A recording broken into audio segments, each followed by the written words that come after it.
You've probably known someone, or maybe you are someone who's held on to a library book for too long.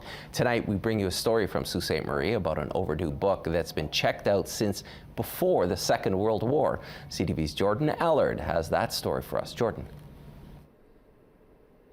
Yeah, that's right, Tony. Jack Myhill can breathe easier tonight. Staff from the Sault Ste. Marie Public Library won't be breaking down his door, looking to get their hands on a book that's been out on loan since the 1930s.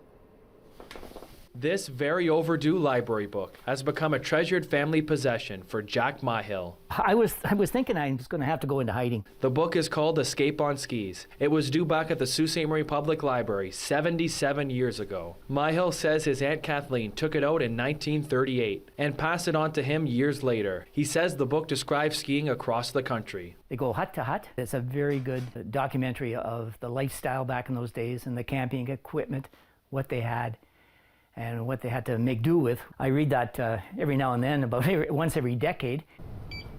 Staff at the Sault Public Library say Myhill won't incur a huge late fee for what the library's director says just might be the most overdue book in local history. I've talked to staff that have worked here 20, 30 years, and that's the longest we've ever heard about. That's not the longest in history. He's in good standing, by the way. George Washington had an overdue book from the New York Society Library, and that was 221 years overdue. Myhill says the book sparked a lifelong passion for skiing. With technology changing the way people get their information, he hopes people still crack open books to get inspiration. This gentleman here is an excellent writer, and he talks about going up places by the use of horse to get to the lodges and then skiing from there.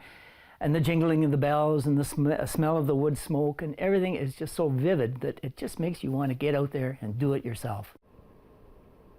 Tony, staff from the library say they hope Myhill's story will encourage people to read, but maybe not keep their books for 7+ decades. And staff did here tell me, though, usually the first late fee is waived. Good news, obviously, for Myhill. Tony? An incredible story. Thanks, Jordan.